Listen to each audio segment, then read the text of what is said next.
Why do the nations conspire and the peoples plot in vain?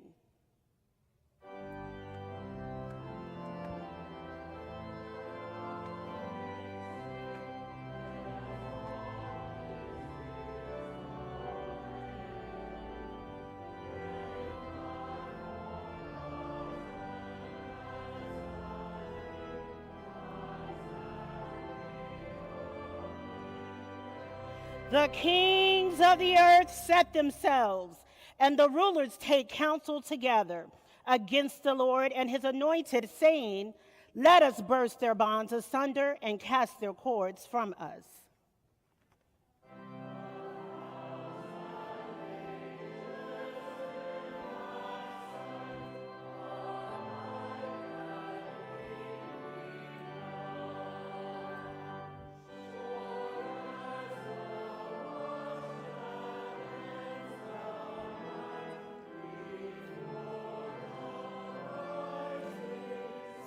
Now, therefore, O kings, be wise, be warned, O rulers of the earth.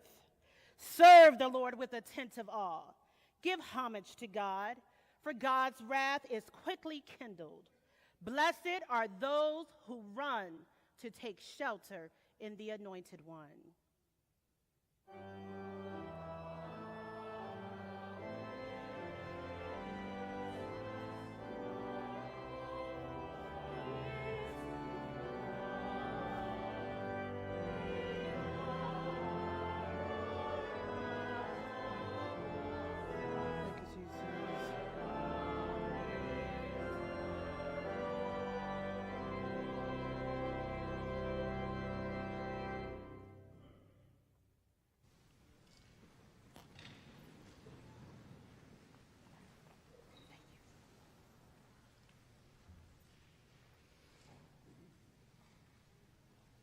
Blessed are those who run to take shelter in the Anointed One. Here we are, August 29th, 2017, the first week of a new academic year. Faculty, staff, students, alum from the classes of 2002 to 2017. Board of Visitors members, members of Bill Leonard's church, First Baptist Church, Highland Avenue, friends from many other places, here we are, sheltering together in this place just for a moment. Truly just for a moment, for we dare not shelter for too long. But we do. We shelter here to worship and to be reminded of the myriad ways God's presence interrupts, disrupts, and opens up here, flows out, touches how we see and hear and understand life, faith, and the world around us. Here we are, and I am glad that we are here together. Welcome to all of you who have come from near and far to shelter together in this place. Welcome. Today's speaker is Bill J. Leonard, James and Marilyn Dunn Professor of Baptist Studies. Over the years, Bill's work as an educator, historian, and religious leader, over all those years, Dr. Leonard has offered into our dialogue insightful words about religious life and faith in countless lectures. How many of you have been to a lecture? In 24 books. How many have read a book? And over 400 articles, through sermons, hallway conversations, and spirited gatherings on back decks. Professor Leonard has invited us to explore our ever-changing identities as people and communities of faith living here in this place. The title of one of Professor Leonard's books, Can I Get a Witness?, resonates for me for today's gathering. Throughout his career and since May 1996, when he arrived in Winston-Salem with his spouse, Communications Professor Emerita Candace Crew Leonard and their daughter Stephanie. Since he arrived here those many years ago, has it really been that long? Since he arrived here to start a divinity school. And look at us now. Since Bill arrived here, he has been a persistent witness to the state of religion in our culture and to the power of the gospel to provoke, evoke, call, and draw out witnesses in every generation. When Bill told me he wanted the words of Psalm 2 to be spoken prior to his address, and I went to the Bible and I read Psalm 2, and now you've heard them spoken with power by our student, Mia Sloan. When I heard those words from Psalm 2, I knew that Professor Leonard would, on this occasion of our fall convocation, invite us yet again to consider what it means to be witnesses to the realities of a violent and hurting world, even as we are witnesses to the promises of the gospel. On this day, we hear you, friend, colleague, mentor, professor, pastor, and we are eager to be called anew by the question, can I get a witness? We listen, seeking courage to go out into our lives, embodying a radical yes. I welcome each of you. I am so glad, again, that you are here. We are honored by your presence and invite you to continue celebrating with us the gifts Dr. Bill Leonard has given to our communities, to celebrate the gifts of our school and our students, our alum, our friends. We invite you to join us for lunch following this service. It's in Benson University Center, and we will have alum posted along the pathway like beacons. That's beacons, not deacons, though they could be that too, I suppose, to direct you out those doors. And Bill has agreed to a time of conversation about his address and other things to conclude our meal together. We do invite faculty and students who have 12:30 classes to go through the buffet line first. So let them break in line if you're there. And then once everyone has gotten some food and we're gathered at tables enjoying one another's company, we will pause for a blessing and continue our time together celebrating and enjoying conversation and fellowship. We are here. The stormy blast rages all around us, even within us. And we pause for this moment, sheltered in this place. Pause with me, if you will, and turn your eyes, our eyes, to God's light, Spirit light, Christ's light. Blessed are those who run to take shelter in the Anointed One.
Thank you for coming today.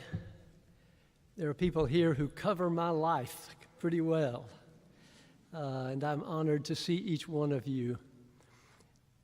Let's get to it. An intelligent foreigner making his own observations at Washington at this time would be puzzled to determine whether the Americans have a government or not. It is a remarkable fact that at Washington today there is not a single well-defined department of political power. Southerner Edward Pollard wrote those words in 1867. In a volume in which he coined the term lost cause and set about remythologizing the post-Appomattox Confederacy. Efforts to make America great again are not unique to the current President of the United States.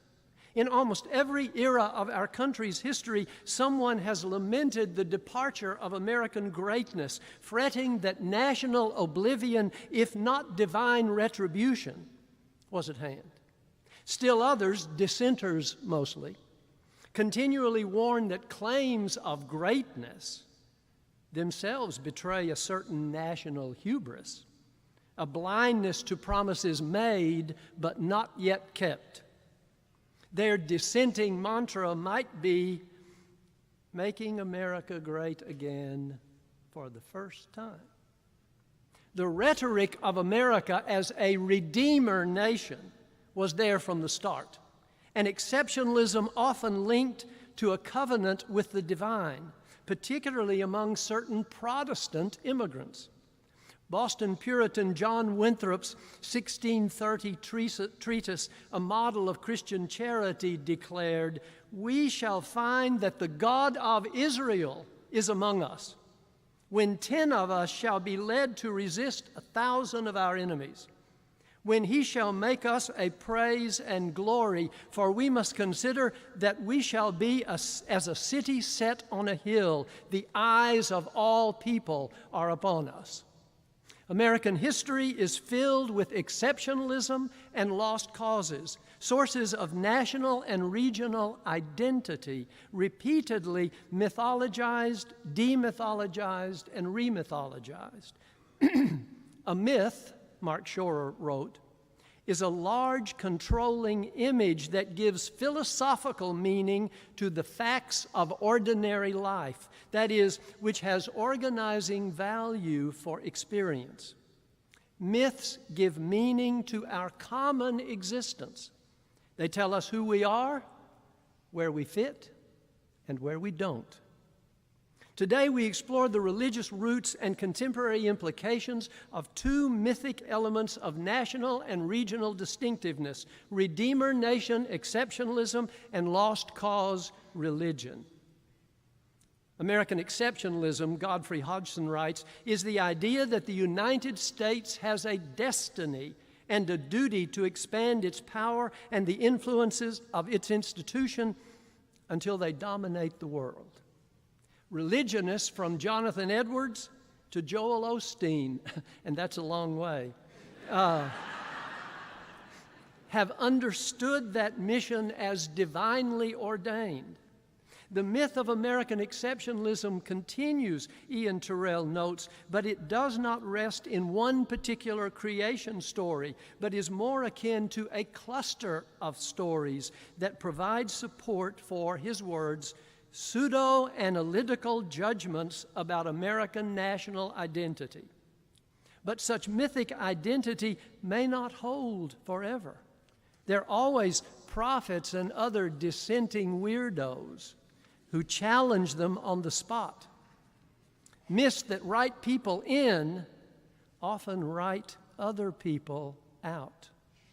Which brings us to the lost cause, a term originating as a byword for the perpetuation of the Confederate ideal that became a mindset for justifying the Southern experience. Introduced to explain the South's defeat and memorialize its honored dead, hence the statues, it morphed into a broader method for undergirding racial segregation, denying blacks voting rights, and promoting culturally entrenched white supremacy, zombie mindsets that stalk us yet. Why explore such communal consciousness at this moment in American politics and religion?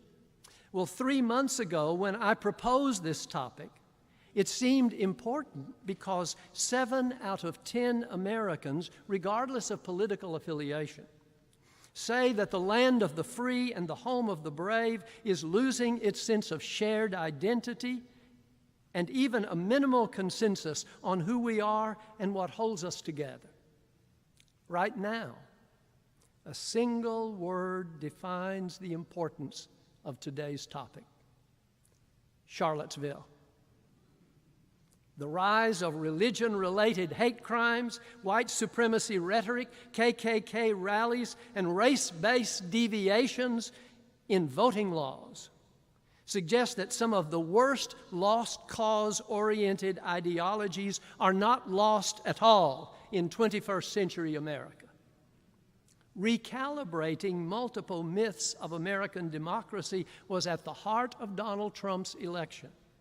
His slogan, "Making America Great Again," captures these 2 themes of national consciousness: American exceptionalism, the unique place of the U.S. in world history, and Trump's own lost cause deconstruction in an America First ideology with decidedly racist overtones.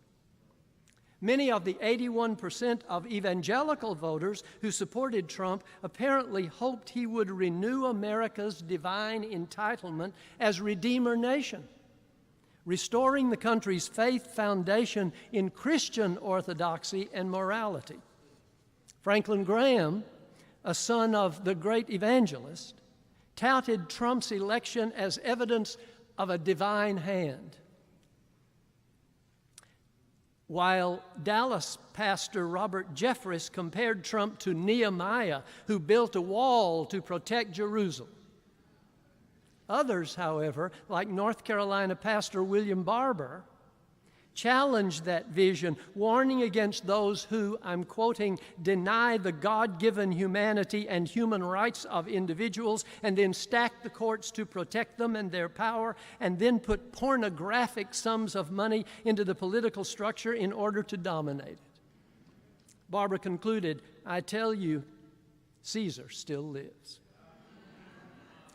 Debates over religion and the republic thunder across American history.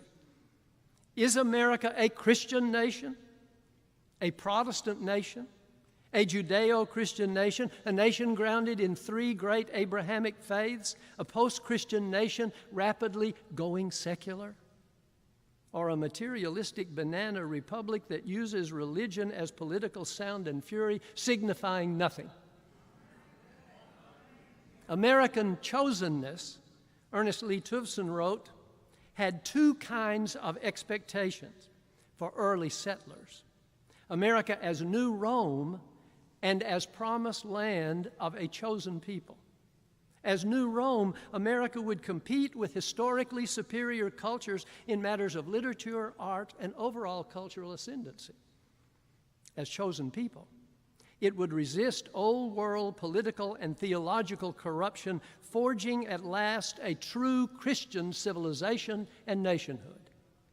This spiritual mission appears particularly throughout American Protestantism, echoed in Jonathan Edwards' 18th century assertion that colonial religious revivals gave us more abundant reason to hope that what we now see in America may prove the dawn of that glorious day toward Christ's return.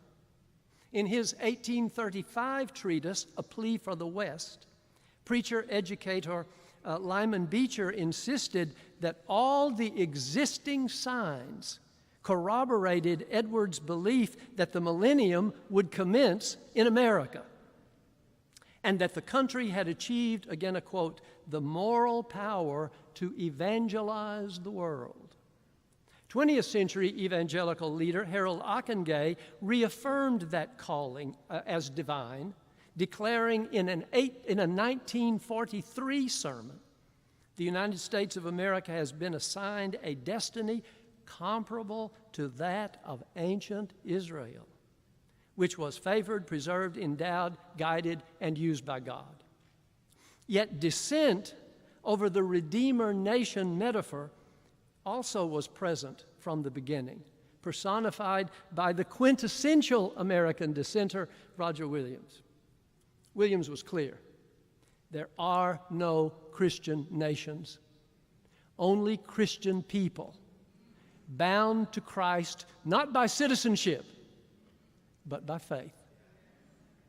When KJV Puritans claimed, that's King James Version if you're a first-year student.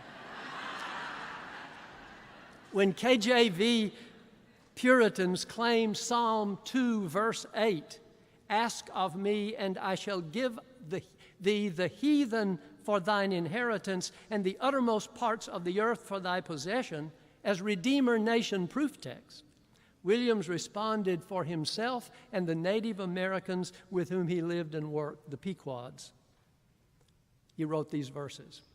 "When Indians hear the horrid filths of Irish, English men, the horrid oaths, the murders late, then say these Indians then, we wear no clothes, have many gods, and yet our sins are less.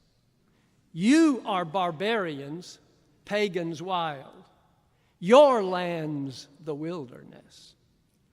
I think of that 1643 bit of doggerel every time I listen to Morning Joe.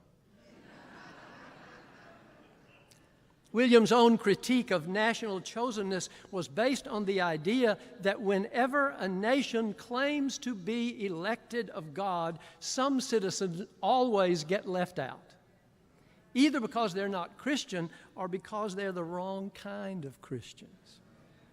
To this day, Americans tend to grant our much-touted religious liberty grudgingly to faith-based newcomers, sectarians, and outsiders. A quick list. 1660, Mary Dyer, Quaker preacher, executed in Boston. 1768, Baptist preachers jailed, Fredericksburg, Virginia. 1844, Joseph Smith, Mormon founder, shot in Illinois. 1855, August 6, Bloody Monday, Louisville, Kentucky. Anti-Catholic mobs attacked German and Italian immigrants to keep them from voting. 1948, Jehovah's Witness children compelled to say the Pledge of Allegiance or be expelled from public schools. 1963, KKK bombing 16th Street Baptist Church, Birmingham, 4 little girls killed. 2012, Sikh Temple, Oak Creek, Wisconsin, white supremacist murders 6 people thinking they are Muslim. 2015, white supremacist slaughters 9 people in Emmanuel African Methodist Episcopal Church, Charleston. August 2017, bombing of the Dar al-Farouk Islamic Center, Bloomington, Minnesota, while people are praying inside. August 2017, Charlottesville, with neo-Nazis chanting, "Jews will not replace us." The racial, ethnic, and immigrant injustices of a Redeemer nation are writ large in the Lost Cause, a metaphor by which the defeated Southerners cast the Civil War and its outcome in the best possible terms, often factually and chronologically distorting the way in which the past would be remembered. Nothing changes. These alternative facts, minimized or dismissed. I'll wait. These alternative facts minimized or dismissed the role of slavery as a reason for a war fought in response to abolitionism, Yankee aggression, and, quote, black betrayal. Alan Nolan calls the Lost Cause a rationalization, a cover-up, that created a sense of advocacy to preserve the South's defensive posture that the Civil War was not about slavery, but about states' rights and sectionalism. Lost Cause ideologues theorized that if the Confederacy could not have won the war, it somehow did not lose. Southern white Protestantism was a major force in promoting Lost Cause religion. As Connolly and Bellows write, the rising tide of evangelical faith witnessed in the phenomenal growth of the Southern Baptist Convention and other fundamentalist churches, gave solace and structure to the defeated Confederate generation.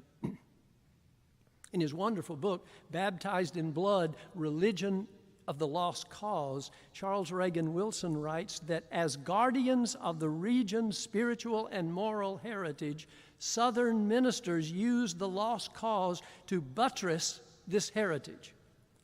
Wilson insists that Christian clergymen were the prime celebrants of the religion of the lost cause. While lost cause advocates attempted to rewrite the South back into national identity, they also portrayed the South as the prime preserver of America as Redeemer nation. Thus, the people who lost the war retained the vision. The defeated people, even in defeat, would be more moral, more Christian, and more American than their Yankee counterparts had been or ever could be. Yet underneath the rhetoric of moralism, sectionalism, and theological orthodoxy was the abiding scourge of racism. Lost cause religion facilitated the formation of the Ku Klux Klan, whose violent racism was romanticized in books like The Klansman, written in 1905 by Baptist preacher and Wake Forest graduate Thomas Dixon, to describe, I'm reading from the intro, to describe how the young South, led by the reincarnated souls of the Klansmen of old Scotland, saved the life of a people and formed, again a quote, one of the most dramatic chapters in the history of the Aryan race. In August 1963, at the Lincoln Memorial, another Baptist preacher, Martin Luther King Jr., assessed the inadequacies of Redeemer nation and lost cause mythologies, challenging the nation to make America great again for the first time. I'm quoting, said King, 50 years ago, a great American in whose symbolic shadow we stand today signed the Emancipation Proclamation. This momentous decree came as a great beacon light of hope to millions of Negro slaves who had been seared in the flames of withering injustice. It came as a joyous daybreak to end the long night of their captivity, said King. But 100 years later, the Negro is still not free. 100 years later, the life of the Negro is still sadly crippled by the manacles of segregation and the chains of discrimination. He continued, in a sense, we've come to our national capital to cash a check. When the architects of our republic wrote the magnificent words of the Constitution and the Declaration of Independence, they were signing a promissory note to which every American was to fall heir. It is obvious today, he said, that America has defaulted on this promissory note insofar as her citizens of color are concerned. Instead of honoring this sacred obligation, America has given the Negro people a bad check, a check that has come back marked insufficient funds. Dr. King's words prompt the conclusions to today's address. Commentary aimed primarily at the students, faculty, and staff of the Divinity School. But the rest of you can listen if you want to. First, can you learn to read your culture with a sense of history? As teachers, preachers, chaplains, community organizers, human beings, can you locate today's rhetoric of American exceptionalism, Christian nation, or racism masquerading as voter reform within the historical context that birthed them?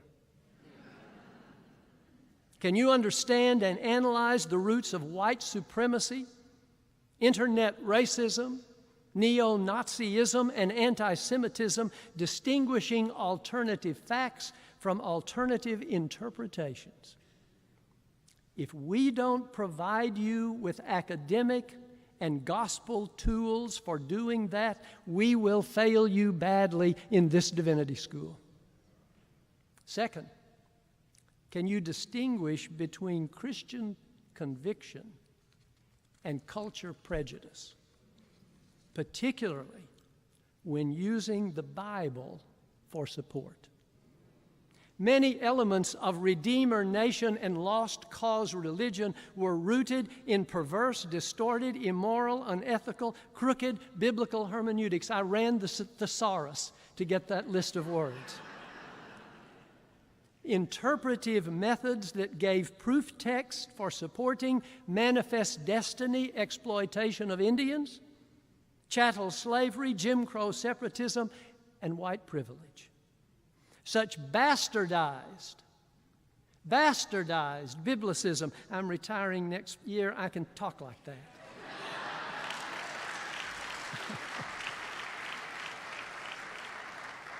Not that I didn't talk like that before. Such bastardized biblicism showed up this month when the pastor of the First Baptist Church, Dallas, touted Romans chapter 13 as divine sanction for Mr. Trump to, quote, take out the North Korean leader using assassination and other dark arts as necessary. What if the theory of biblical infallibility gets us all nuked?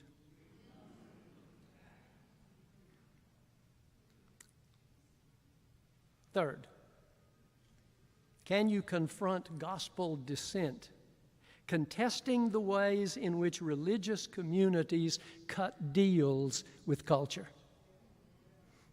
Edwin Scott Gousted wrote, "This reform of religion in the name of the religion, this growing edge, this refusal to let well enough alone is the role of dissent." He added, "It may also be a manifestation of the unfettered human spirit." And sometimes dissent becomes irrevocably prophetic.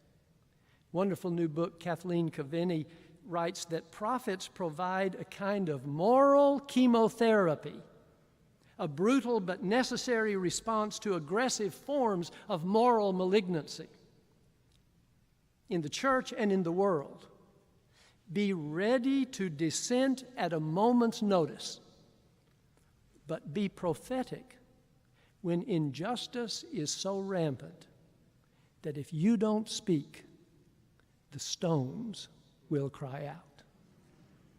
Finally, might we all listen to Roger Williams and Ann Hutchinson, Frederick Douglass and Harriet Tubman, Dorothy Day and Martin Luther King Jr. Oh, and Jesus too. In understanding America, not as Redeemer Nation, but as beloved community. In August 1963, Dr. King reminded us that the existence of slavery alone meant that the idea of Redeemer Nation was broken from the start. A promissory note marked insufficient funds. But King did not lose hope. "I have a dream," he said, "that one day this nation will rise up and live out the true meaning of its creed. We hold these truths to be self-evident, that all are created equal." 54 Augusts later, that creed remains unfulfilled for so many. 54 Augusts later, can we mirror Dr. King's courage by confronting a renewed lost cause ideology spewed out in white supremacy, KKK, neo-Nazi bigotry, made tangible in torchlight parades, blood and soil chants, and the murder of a 32-year-old dissenter? if the hope of a beloved community means anything at all, then Heather Heyer must not have died in vain. This divinity school began in 1999 with an audacious mission to help students, faculty, and staff learn to live as, quoting, agents of justice, reconciliation, and compassion. That's the language of beloved community. Language that these days seems like a really lost cause. Hope, as inconceivable as a stone-cold Galilean, laid out in a borrowed tomb, waiting on Sunday morning for the audacious grace of God. Amen.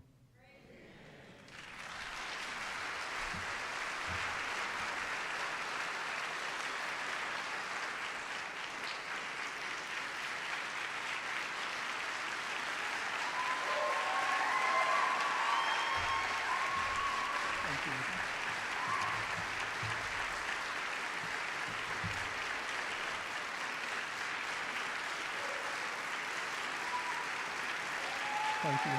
Thank you.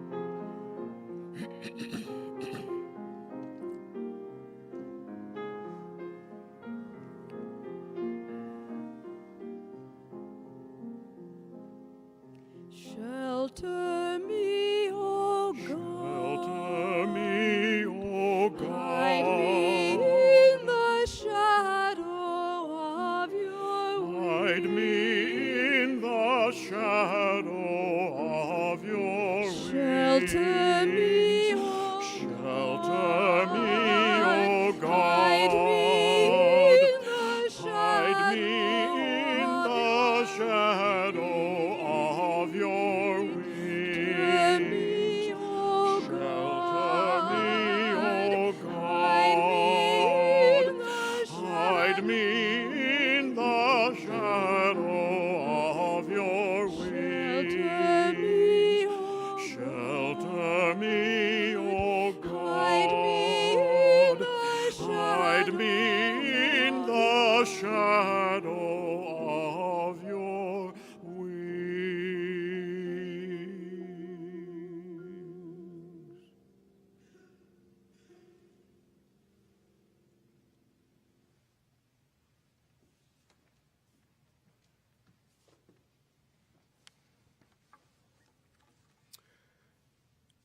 The Bill J. Leonard Distinguished Service Award, named for our beloved Professor Bill Leonard, can be read in the bulletin. But I think it's more appropriate to say that it was embodied in the words that you heard this morning. You preached, Doc. Our awardee this year is the Reverend Dr. J. Lee Hill, who is the senior pastor of Christian Fellowship UCC in San Diego, California, and a 2005 Wake Forest Divinity graduate.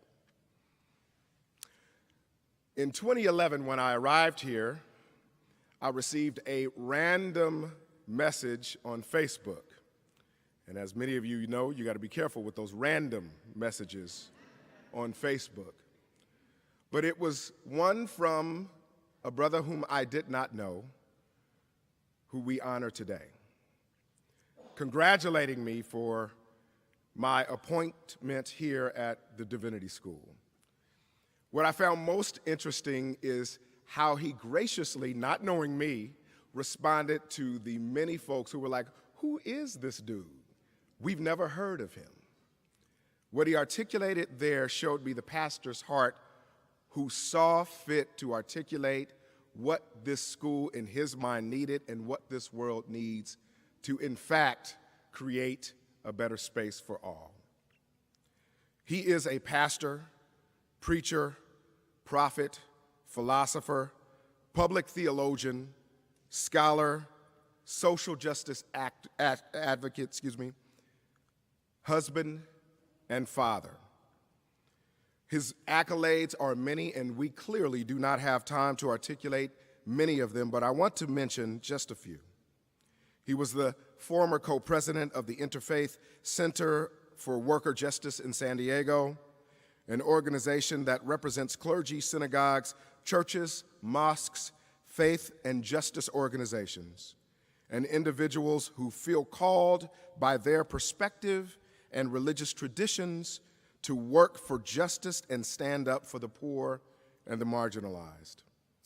Reverend Dr. Hill is a civically active minister in San Diego County, a life member of the NAACP, and of the Black American Political Association of California. For those interested in hearing more about this work, you are welcome to come to my class tomorrow, where he'll be presenting on his civic engagement and social justice work as woven within the fabric of his ministry. Throughout his professional ministry, he has stood for the voiceless.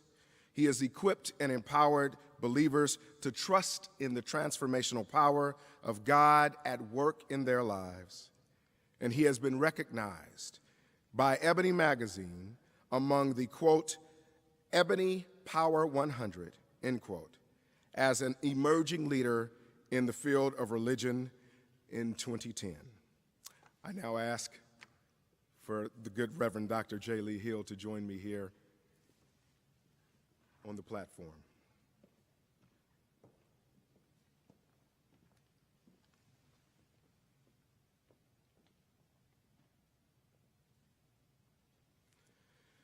Reverend Dr. J. Lee Hill, on behalf of our acting dean, Jill Craneshaw, and the faculty and staff in this full Wake Forest Divinity School community, we hereby honor you with the 2017 Bill Leonard Distinguished Service Award in recognition of your effort and your work to, in fact, make America great again for the first time. Please honor me in honoring him today.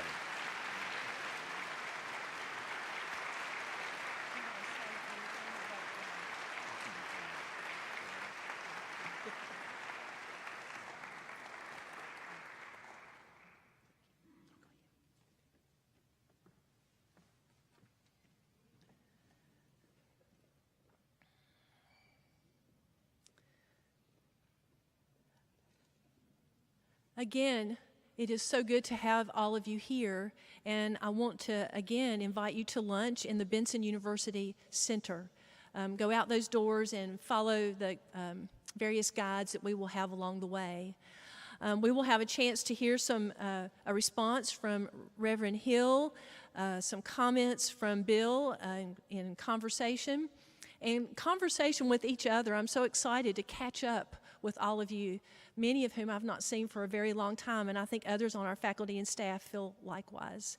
I would be remiss not to introduce to you two new faculty colleagues that you would want to meet today. So we want to welcome Dr. Porter.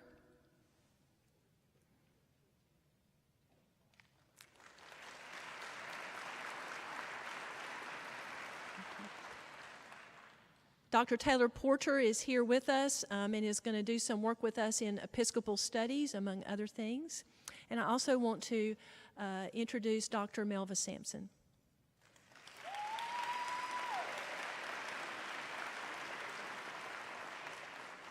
both come to join us in teaching and building the community here at Wake Forest University School of Divinity, and we are glad to have you. So, and now our benediction.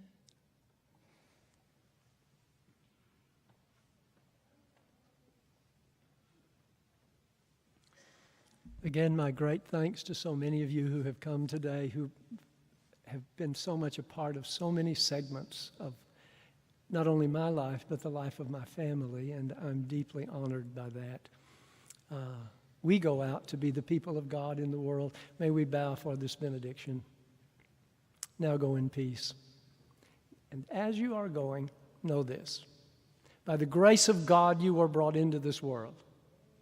By the mercy of God, you have been sustained to this very moment. And by the love of God, fully revealed in Jesus the Christ, you are being redeemed, now and forevermore. Amen.